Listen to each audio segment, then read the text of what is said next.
전두환 씨가 숨지면서 남은 추징금 900억여 원을 전부 다 받아내긴 힘들어졌죠.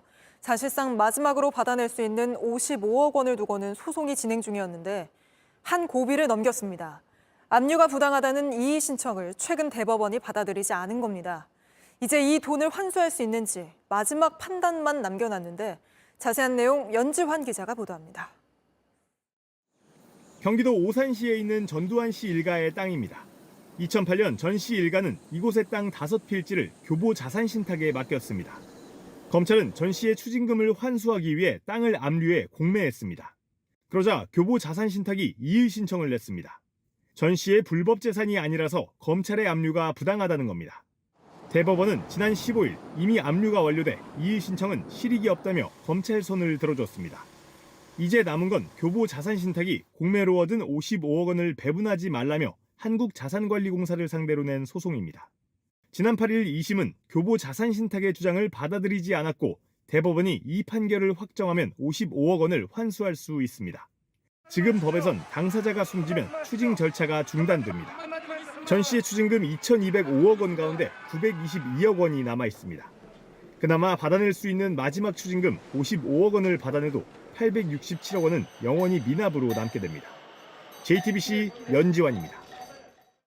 전두환 씨가 집권하며 기업 등에서 걷어들인 돈은 확인된 것만 9,500억 원입니다. 그 시절 9,500억 원이니 어마어마한 돈인데 전 씨는 돈이 없다며 추징금 922억 원을 끝내내지 않았고 유족들은 물려받은 돈이 없으니 추징금을 대신 낼 필요가 없다고 주장하고 있습니다.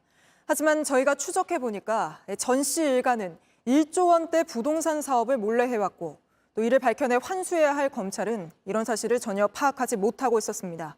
이어서 정혜성 기자가 보도합니다. 검찰이 전두환 추징금 특별 환수팀을 만든 건 지난 2013년입니다. 당시 장남 제국 씨가 갖고 있던 연천 허브빌리지 부동산을 압류하고 미술품 등을 확보했습니다. 900억 원 상당의 재산을 압류하였고 총 316명을 조사하였고 총 16회에 걸쳐 90개소에 대한 압수수색을 눈에 보이는 재산은 검찰 손이 닿았습니다. 하지만 출판 도매업을 하는 장남 제국 씨는 이즈음 대규모 부동산 사업을 벌였습니다. 2014년 경기 일산 주염역 인근 오피스텔을 지었고 2019년 분양 직전 시행사를 팔아 땅값만 550억을 받았습니다. 같은 시기 베트남에선 예상 총 매출 1조 4천억짜리 부동산 사업도 추진했습니다. 서점만 해가지고 지금 빚을 갚기가 너무 힘드니까 이러저러한 사업을 모색을 JTBC가 찾은 이런 현금 흐름, 정작 검찰 환수팀은 몰랐다고 했습니다. 추적은 많이 했죠. 했는데 이제 꽉 잡히는 게 없어서. 해외 부동산 사업이라든지 아니면 국내 부동산 사업 같은 거는 부동산 사업은 무슨 말인지 모르겠네. 수사팀을 지휘한 부장검사는 조력자가 많았다는 건 알았지만 해외 부동산 사업에 대해선 알지 못했다고 했습니다. 최소 몇백억은 되는 자산이 할아버지의 손주분들께 분명히 상속이 됐을 거라고 생각을 하고요. 검찰이 비자금을 찾지 못하는 사이 전두환 씨는 숨졌습니다. 당사자가 사망해도 추징금을 받을 수 있도록 하는 이른바 전두환 추징 3법은 국회에서 아직 방치되고 있습니다. 나쁜 역사가 반복되는 이유는 누군가 자기 책임을 다하지 않기 때문입니다. JTBC 정혜성입니다. JTBC는 전두환 일가의 비자금을 계속 추적하고 있습니다. 전 씨 가족들은 아버지 추징금을 왜 우리가 내야 하냐고 말합니다. 하지만 전 씨가 천문학적인 돈을 남겼고 그 돈이 상속되고 있다는 증거는 계속 나오고 있습니다. 이미 장손에게 3대 세습이 이루어졌다는 사실도 저희가 확인을 했습니다. 이혜성 기자입니다. 최소 몇백억은 되는 자산이 할아버지의 손주분들께 분명히 상속이 됐을 거라고 생각을 하고요. 전우원 씨는 일가 알짜배기 재산은 장손에게 세습했을 거라고 말했습니다. 전 씨가 숨긴 돈 대부분을 장남 제국 씨가 운영했고 장손에게 물려줬다는 겁니다. 미국에서 유학하다 1989년 돌아온 제국 씨는 그동안 법인 12개를 만들었습니다. 음악세계와 북플러스 등 대부분 출판 관련 업체입니다. 이 법인들은 출판뿐 아니라 남모르게 부동산 사업 등도 진행해왔습니다. 이 전제국 그룹의 핵심은 음악세계.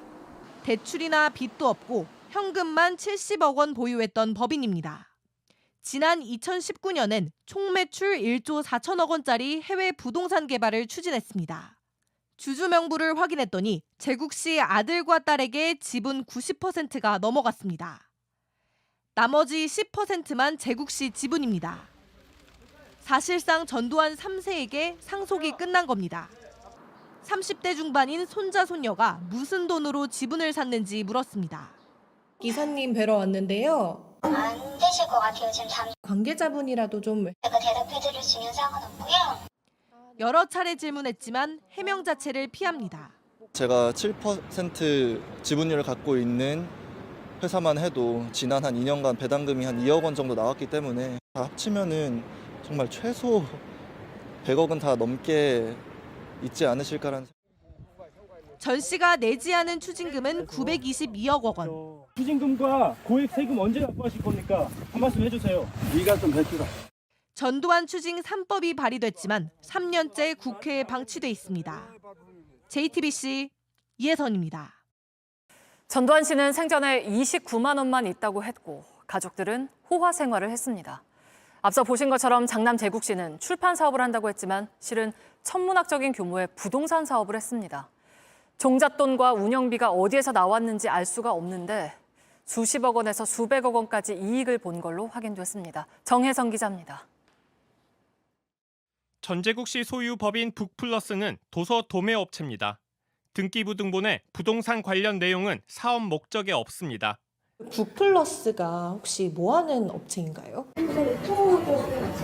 북플러스 관계자분 만나러 왔는데 혹시요? 하지만 경기 일산 주염역 개발 사업에 참여해 부동산 기획, 설계 등으로 수수료만 23억 5천만 원을 번 사실이 확인됐습니다. 이 사업 시행사 맥스코프도 제국 씨 회사였습니다. 지난 2014년 약 310억을 들여 주염역 인근 토지 1,600평을 사들였고 오피스텔을 지었습니다. 2019년 분양 직전 이 시행사를 팔았습니다. 땅값만 550억을 받았습니다. 땅값은 550억. 자기네들은 돈을 받고 갔으니까 거기 뭐 수익 분배를 했겠죠. 차익이 240억에 이를 가능성이 있습니다. 제국 씨 측근은 땅 살 때 계약금만 냈기 때문에 투자자들 수익 배분을 하고 나면 실제 이익은 그 정도는 안 된다고 해명했습니다. 그러면서 빚이 많아서 한 사업이라고 설명했습니다. 이거를 하면 빚을 좀 빨리 갚을 수 있겠다. 서점해가지고는 영원히 빚에서 헤어나올 수가 없으니까. 제국 씨는 지난 2013년 추징금을 내겠다고 약속했지만 지금까지 내지 않았고 이즈음 대규모 부동산 사업을 이어갔습니다. JTBC 정혜성입니다.